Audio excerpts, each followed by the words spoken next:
Naam, karibu sana katika michezo. Licha ya kocha wa Yanga Miloud Hamd kuwa na takwimu mzuri katika mechi 13 ambazo amezicheza toka yuko pale Young Africans. Toka ametua pale Young Africans ameshinda mechi 12 huku mechi moja akisale. Sasa kocha wa sasa wa Young Africans inasemekana yuko mbioni kuachwa na Young Africans wako mbioni kuinasa saini ya Rulani Mokwena ambaye anaongoza orodha ya makocha wanaowindwa na Young Africans. Hivyo basi Yanga wako kwenye mazungumzo ya kina na kocha wa zamani wa vilabu vya Mamelodi Sundowns na Wydad Casablanca Rulani Mokwena ambaye ana umri wa miaka 38.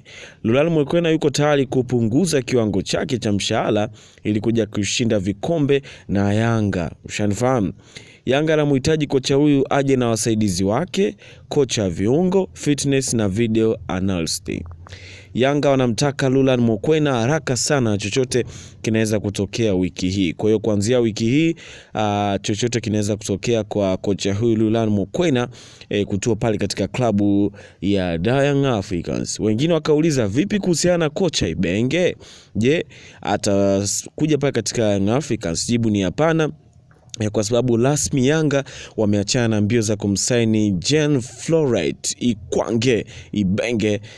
Jina la Ibenge lilikuwa juu kwenye listi ya makocha wanaohitajika na Yanga, ila mazungumzo ya pande zote mbili yamekufa leo baada ya kushindwa kukubaliana baada ya vitu muhimu sana.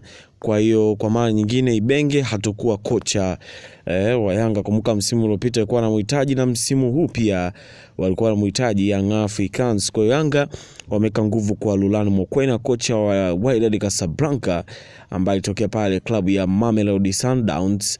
Kwa hiyo Rulani Mokwena naye amelizia kuja Young Africans ili kushinda vikombe vyote. Je, atashinda au inakuwaje? Tusalie kuhusiana na hicho kitu. Je, anaweza akashinda hayo makombe au inakuwaje kwa sababu toka Wydad Casablanca, kumbuka hata mwaka hajamaliza mkataba wake. Je, ni performance ambayo anayoonyesha au inakuwaje? Anyway, tusubiri tutajua kipi ambacho kimejiri kuhusiana na kocha mpya Young Africans. Wiki hii chochote kinaweza kutokea juu ya kocha huyu. Je, atakuja Young Africans au inakuwaje? Tusubiri.